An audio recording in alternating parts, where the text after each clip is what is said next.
Sheena. Sheena. Hey, hi. What's up? वो client आ गया था ऑफिस में यार, उसने निकलने नहीं दिया वहां से। He said कि आज तुम्हें सब कुछ यहाँ से डिस्कस करके ही जाना होगा। We have to finalize the whole goddamn thing. Like, I'm sorry, Sheena. I'm really sorry. मुझे मालूम था तुमने डिनर के लिए आने को कहा था, अब लेकिन मुझे थोड़ी मालूम था कि इतना रोमांटिक स्टाइल में होगा, all whining and dining and all that. गुस्सा मत हो शीना, सॉरी। अच्छा, मुझे कोई भी सजा दे दो, okay? Any punishment man, any punishment, okay? I love you, जीजो। I love you। मैं चाहती हूँ हम हमेशा साथ रहे और हमारा घर कभी ना टूटे, कभी नहीं। I love you, जीजो। जीजो loves you, जीजी। तुम सोच भी नहीं सकती कि क्या बीती है हम पर। तुमने शादी कैसे कर डाली, और वो भी हमें अपने माता पिता को बताए बगैर। एक तीसरा आदमी आकर कह रहा है कि आपकी इकलौती बेटी शीना ने शादी कर ली। इससे बड़ी बेइज्जती क्या हो सकती है हमारी? और फिर शादी भी की तो इस कबाड़िया के साथ।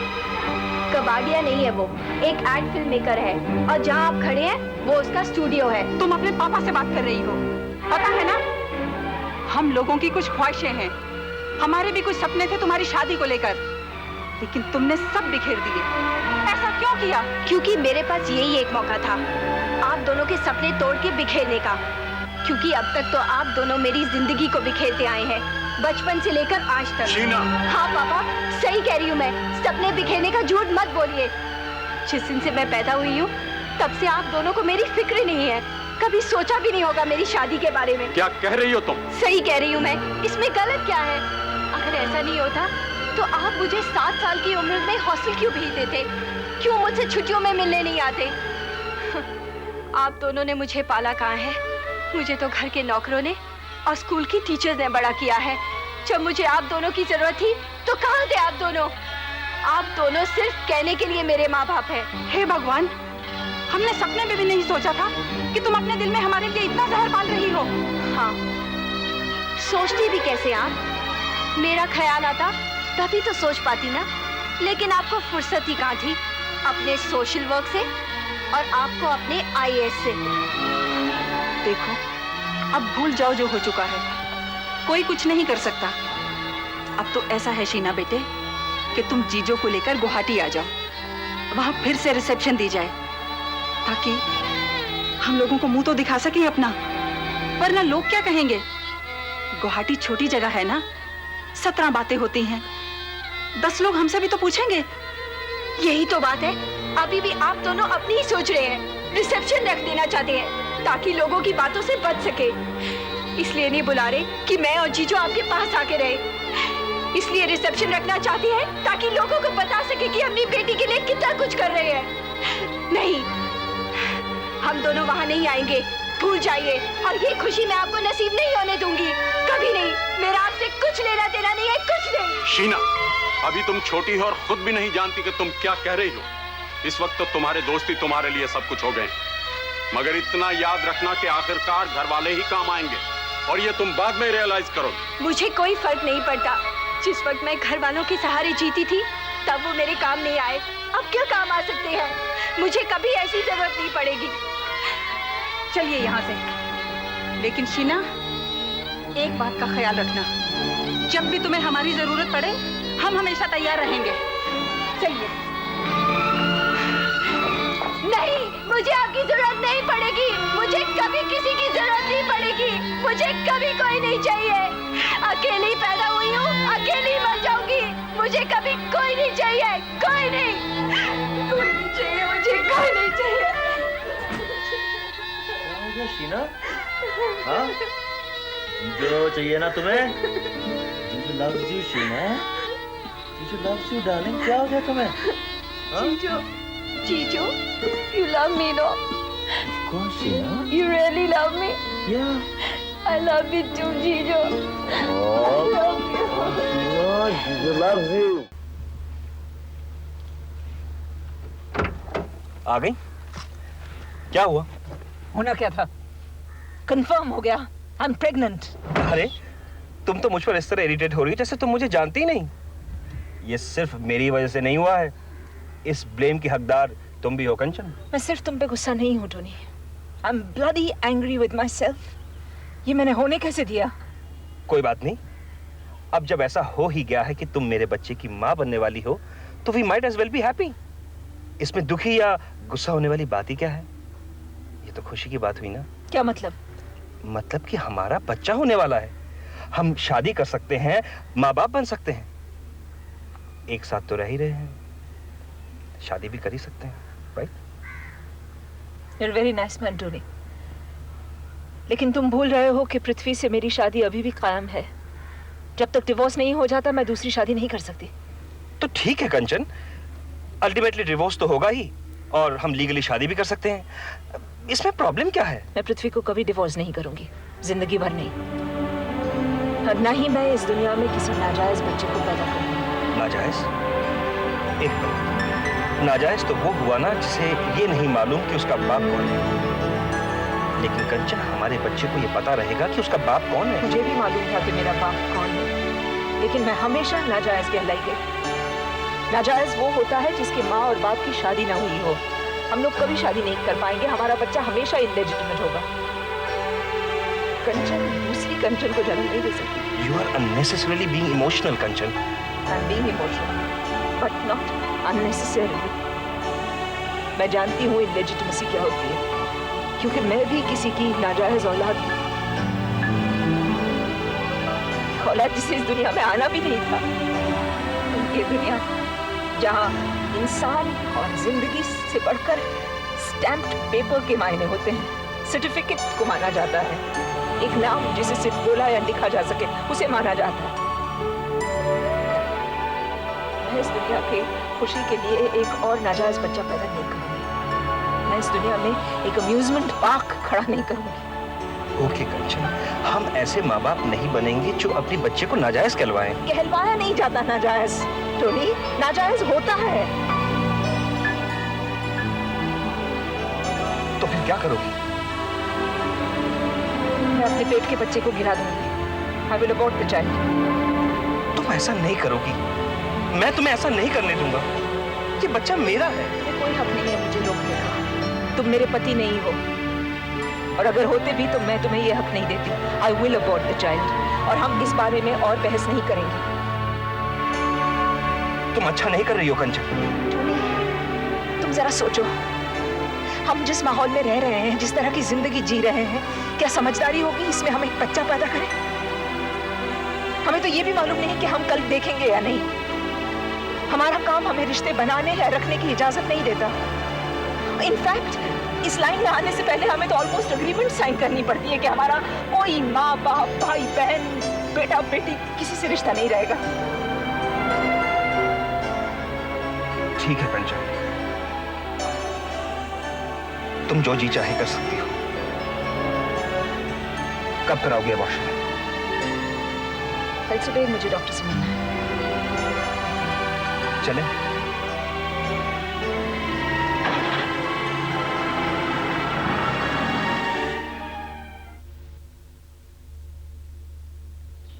Well, pregnancy is confirm. फिर भी मैं तुम्हें यही एडवाइस करूंगा कि एबॉर्शन मत करो। तुम्हारा नाम क्या है बेटी?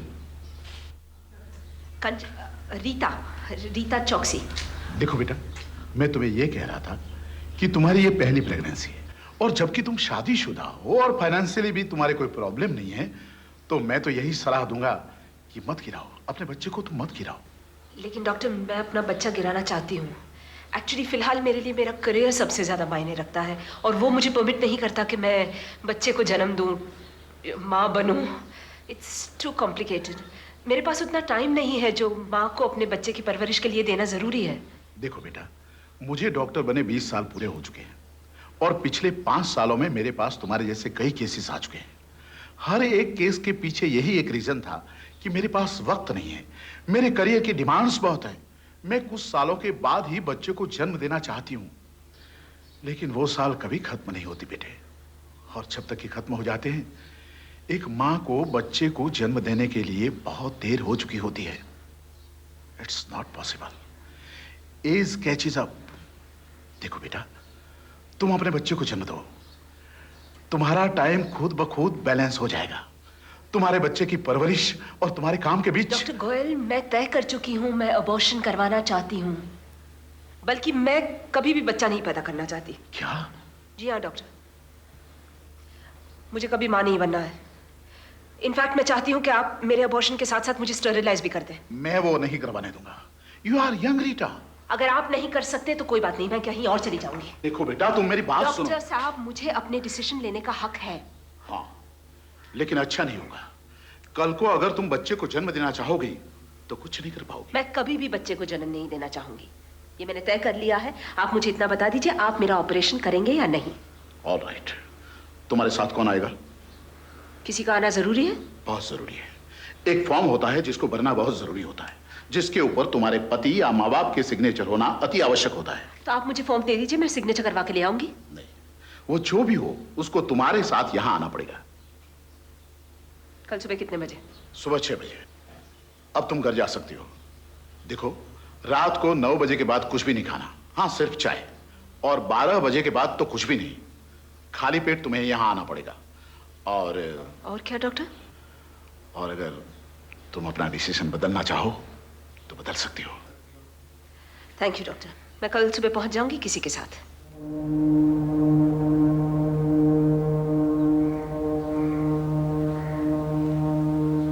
पापा। हाँ पुत्र, तेरे पास हो पुत्र। क्या हुआ पापा? लड़का या लड़की? सो जा मेरा बच्चा, सो जा। Oh God! Oh my God! मैं कितनी गहरी नींद में थी। Oh my God! Oh my God! पापा, ये सच नहीं हो सकता। पुत्र बात नहीं करते, थोड़ी देर और सो जा। सो जा नहीं, पुत्र। नहीं, नहीं, मुझे अपने सपनों से डर लगता है। सपने में मेरी गोद में मेरा अपना बच्चा था। मैं उसे लोरी सुना रही थी। मैं उसके साथ खेल रही थी और असलियत में मैंने उसे मार डाला। Oh God, I've killed my child. नहीं पुत्र, रोते नहीं पुत्र, रोते नहीं मेरा बच्चा। चुप हो जा, सोते नहीं बेटा। पापा, क्या था मेरा बच्चा, लड़का या लड़की? तो डॉक्टर कहता 2 महीने का भी नहीं था, बताना मुश्किल था। तू भूल जा पुत्र, भूल जा उसे। मैं नहीं भूल सकती। मुझे लगा था मैं बहुत स्ट्रांग हूँ, मैं नहीं भूल सकती। मैंने अपने बच्चे को मार डाला। I've killed my child. चुप हो जा पुत्र, पुत्र तू सो जा, थोड़ा आराम कर ले पुत्र, सब ठीक हो जाएगा। मैं कभी माँ नहीं बन पाऊंगी। वो डॉक्टर ने मेरा ऑपरेशन कर डाला। पुत्र तूने उसे मजबूर किया था ना? हैं? मैं कभी बच्चे को जन्म नहीं दे पाऊंगी। मैं कभी माँ नहीं बन पाऊंगी। ऐसे नहीं बोलते पुत्र, ऐसे नहीं बोलते मेरे बच्चा। चुप हो जा। मुझे ऐसे नहीं जीना है, मुझे नहीं जीना है। मैं कभी माँ नहीं बन पाऊंगी। मैंने अपने बच्चे को मार डाला। मुझे मर जाना है। चुप हो जा पुत्र, चुप हो जा, चुप हो जा। देख मेरी बात सुन ध्यान से। अगर तूने गलत वजह बताई होती ना बच्चा गिरने की, तो मैं तुझे कदे गिराने ना देता। पुत्र तूने जो वजह बताई थी ना, वो बिल्कुल सही थी, और फिर तेरे पास कोई चारा भी तो नहीं था। मैं समझता पुत्र, इन हालात से तू गुजर रही है ना, कोई भी औरत इन हालात से गुजरेगी तो उसका भी यही हाल होगा जो तेरा होगा, वरना वो औरत नहीं कहला सकती पुत्र। चुप हो जा मेरा बच्चा, रोते नहीं पुत्र। मैं जानता हूं तेरे अंदर कई सवाल उठ खड़े होंगे, तूने उनका जवाब पुत्र अपने दिमाग से मांगा और दिमाग ने तुमको यही जवाब दिया। अगर तूने यही सवाल अपने दिल से पूछे होते ना, तो उसका जवाब कुछ और मिलता तुम्हें। वो तुम्हें कभी ये करने की इजाजत ना देता। नहीं पुत्र, अब तेरी सेटिस्फैक्शन के लिए, तेरी खुशी के लिए, तेरी भलाई के लिए एक ही रास्ता है पुत्र। तू ना बेटा, तू एक बच्चा गोद ले ले पुत्र।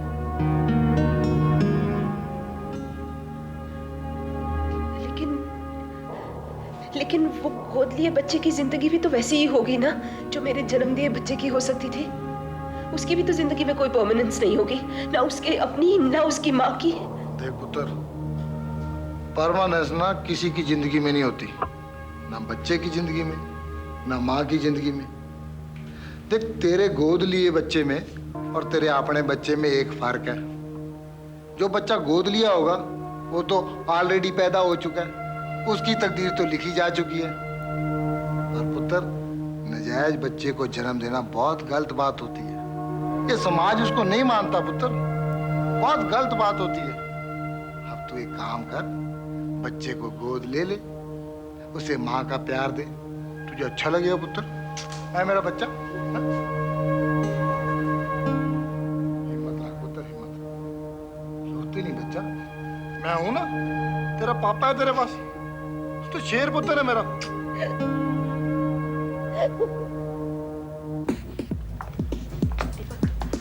अब इस पार्टी में और मत पीछिएगा प्लीज, आप पहले ही बहुत पी चुके हैं। Don't be silly, तारा। मैं तो यहाँ तुम्हारा एस्कॉर्ट बनकर आया हूँ। मैं पीऊंगा थोड़ी, तुम्हारा ख्याल रखूंगा। हाय तारा। हाय। ओह हाय केसी। वंडरफुल टू हैव यू यार। क्या पियोगी? कुछ भी सॉफ्ट। वेटर।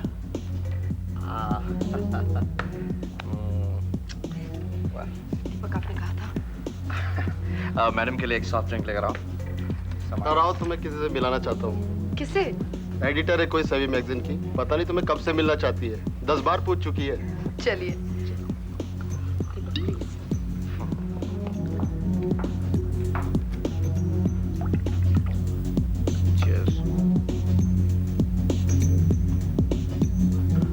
हाय दीपक, कब आए तुम?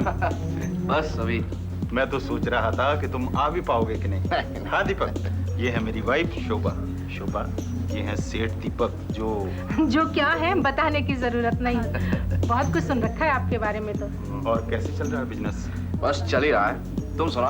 मैं क्या सुनाऊं यार, और एक एक्सपोर्टर आने जाने के सिवाय क्या तीर मार सकता है, और ऊपर से गवर्नमेंट तरह तरह के लाइसेंस लाती जा रही है, और आधी जिंदगी तो इन्हें सुलझाने में ही कट जाती है। हाँ दीपक, तारा कहाँ है? तारा यहीं कहीं होगी, वो केरसी ले गया किसी जर्नलिस्ट से मिलवाने उसे। शुभा, मैं चाहता था कि तुम्हें तारा से मिलवाऊं, बड़ी कमाल की लड़की है वो। आई नो, मिलना तो मैं भी चाहती थी, लेकिन कभी मौका ही नहीं मिला उनसे मिलने का। इतना आसान थोड़ी है उससे मिलना, भाई बहुत बिजी हैं वो। जितने भी सेठ होटल्स के होटल हैं, सबका बिजनेस वही तो संभालती हैं। क्यों दीपक, तुमने तो सब कुछ गवा दिया था ना, सुना है वही वापस लेके आई है सब। Yes, well she is a great girl. Yes भाई कमाल की तरक्की की है उसने, अभी 3 ही साल तो हुए हैं उसे ज्वाइन किए हुए। हाँ, कुछ इतने हुए हैं, 3 के करीब ही। और सोचो, इतने कम समय में सब कुछ उसने अपने हाथ में ले लिया, है ना कमाल की बात। आप तो इतनी बातें कर रहे हैं तारा के बारे में कि मेरी उससे मिलने की इच्छा तो बढ़ती जा रही है। अच्छा, कम ऑन, मैं मिलवाता हूँ आपको उससे। तारा, एक्सक्यूज मी तारा, एक्सक्यूज मी, कितने लोग मिलना चाहते हैं तुमसे तारा। एक तो और ये मिस्टर मिसेस डे, मिसेस शोभा डे, कब से पूछ रही है तुम्हारे बारे में ये। हेलो। हेलो। अरे मिस्टर डे तो कह रहे थे कि कमाल की लड़की है तारा, कि पिछले 3 सालों में उसने सारे होटल्स को, सेठ होटल्स को अपने हाथ में ले लिया। मैंने तो उन्हें गवा दिया था तारा, तुम उनको वापस ले आई। कितनी देर से पूछ रही थी तुम्हारे बारे में ना। दीपक, ये भावना है, एडिटर ऑफ सैली। आप भी तो बहुत बेचैन सी तारा से मिलने के लिए, नो केरसी? अरे सारी दुनिया बेचैन है तारा से मिलने के लिए, लेकिन तारा के पास वक्त ही नहीं है। तुम तो बेकार में मुझको यहाँ ले आए अपने साथ। तुम अकेले भी आ जाती तो तुम्हारी इज्जत में कोई कमी नहीं आती। अरे सब लोग तो जानते हैं तुम्हें, फिर अपनी बीवी को साथ में लाने की क्या जरूरत थी तुम्हें? कह रहे हैं दीपक, क्यों? मैं कुछ गलत कह रहा हूँ क्या? एक्सक्यूज मी, एक्सक्यूज मी, क्या मैं इसकी बीवी नहीं हूँ? सबको लगता है जैसे मिस्टर डे की बीवी है शोभा, हाँ? वो इनके साथ में आई है। सब लोग नहीं पूछते आपके हस्बैंड के बारे में आपसे कि मिस्टर डे कितने कमाल के आदमी हैं, कितने बड़े एंटरप्रेन्योर हैं, हाँ, फैंटास्टिक मैन, हमको उनसे मिलना है। नहीं पूछते? हाँ, वैसे ही सब तारा के बारे में मुझसे पूछते हैं। नहीं तारा? एक्सक्यूज मी, मैं जरा रवि और अंजू से मिलके आया। हाँ, चलो शोभा। हाँ शोभा। भावना जी, आप तो जर्नलिस्ट हैं, जरूर कुछ लिखने विखने के चक्कर में आई होंगी, हाँ, तारा के बारे में। पूछिए पूछिए, लेकिन इनसे क्या पूछेंगी आप? मुझसे पूछिए, इनके बारे में शायद इनसे ज्यादा अच्छा मैं बता सकूं आपको। पूछिए। प्लीज रिलैक्स, ये क्या कर रहे हैं? क्यों मुझे मुसीबत में डाल रहे हैं? मुसीबत में? क्योंकि मुझे चढ़ गई है। ये क्यों कर रहे हैं? क्या कर रहे हैं आप? क्यों मुझे यहाँ जबरदस्ती लेकर आए? मेरी इस तरह बेइज्जती करने के लिए, मुझे नीचा दिखाने के लिए, इसलिए मुझे यहाँ लेकर आए? मैं लेकर आया हूँ तुम्हें। मैं तो ये सोच रहा हूँ कि मैं क्यों आया तुम्हारे साथ। खैर, मैं जा रहा हूँ, ओके? मैं जा रहा हूँ। मैं आपके साथ चलती हूँ। नहीं, तुम नहीं जाओगी, तुम यहीं रहोगी। क्योंकि शायद इस पार्टी में कोई है जो तुमसे मिलना चाहता हूँ।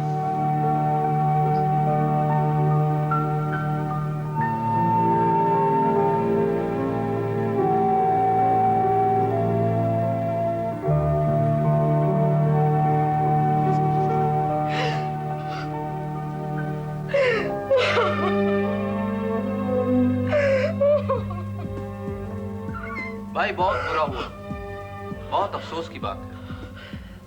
रहने दो, मुझे तुम्हारे दिलासे की जरूरत नहीं है। हाँ, लेकिन शायद मेरे रुमाल की जरूरत हो। No thank you. वैसे अगर मेरी बात मानो तो ये सब छोड़ छाड़ के नई जिंदगी शुरू करो। ये जो सब हो रहा है ना तुम्हारे साथ, ठीक नहीं हो रहा, गलत हो रहा है तुम्हारे साथ। What do you mean? यही कि 4 लोगों के सामने जब भी तुम और दीपक साथ होते हो तो दीपक कुछ ऐसे ही बखेड़े खड़ा करता है। कब तक जियोगी ऐसे? मुझे तो वाकई तुम्हारी फिक्र होने लगी है। तुम्हें मेरी फिक्र करने की कोई जरूरत नहीं है निखिल भगत, और ना ही मेरी मदद की। दुनिया में अगर तुम आखिरी आदमी बचे हो जो मेरी मदद कर सकते हो, मैं फिर भी तुम्हारी मदद नहीं लूंगी। I'd rather die। और एक बात और, दीपक का बर्ताव हमेशा ऐसा नहीं होता, सिर्फ 2 बार ऐसा हुआ है, और इत्तेफाक से दोनों ही बार तुम वहां थे। शायद इसीलिए। बेकार की बात मत करो। बेकार बात नहीं है, मुझे तो लगता है तुम ही वजह हो। अगर ऐसा भी है तो उसमें मेरी क्या गलती है? ना ही ये मेरी कोई प्रॉब्लम है। अगर तुम्हारा बॉस मुझे देखकर अपसेट होता है तो मैं क्या करूं? मैं तो तुम्हारे भले के लिए कह रहा था। कब तक सहोगी ये तुम? और ये जो तुम्हारी ऊंची ऊंची ख्वाहिशें हैं ना, इन्हें उठाकर एक तरफ रखो, समझी तुम? औरत का इस तरह से हवा में उड़ना अच्छा नहीं लगता। और वैसे भी ये दुनिया औरतों की नहीं, मर्दों की है। और मर्द तुम्हें इतनी आसानी से आसमान पर चढ़ने नहीं देंगे, समझी तुम? इन तजुर्बों को झेलने के लिए तुम्हारी जिंदगी नहीं बनी है। मिस्टर निखिल भगत, अपने उपदेश अपने पास रखो। Mind your own bloody business. देखो, मैं अभी भी कह रहा हूं कि कुछ नहीं बिगड़ा है। मिस्टर दीपक सेठ को छोड़कर कम से कम 2 साल तो अपनी जिंदगी के नॉर्मल तरीके से गुजार लो। तुम अभी कुंवारी हो, और ये बात मैं दावे के साथ कह सकता हूं कि अगर तुमने अपनी जिंदगी के 2 साल आसानी के साथ गुजार लिए तो कोई भी अच्छा लड़का तुम्हें मिल जाएगा जो तुम्हें आसानी से एक्सेप्ट कर लेगा। तुम्हारी हिम्मत कैसे हुई मुझसे ये बात कहने की? औकात क्या है तुम्हारी? तुम अपनी 2 कौड़ी की टुच्ची सलाह दूसरों के लिए रखो। तुमको तो ये चेहरा और ये पोजीशन ऊपर वाले ने गलती से दे दिया है। तुम हो नहीं इसके काबिल। तुम्हारा दिमाग तो उस दिन ठीक होगा जिस दिन कुदरत तुम्हें अपना असली रंग दिखाएगी। संभल के रहना मिस्टर निखिल भगत, कहीं तुम्हें धूल न चाटनी पड़ जाए। All the best, bye. कहाँ जा रही हो तुम? दीपक सेठ के पास। और वैसे भी तुम जैसे आदमियों के साथ अपना समय बर्बाद करना मुझे ठीक नहीं लगता।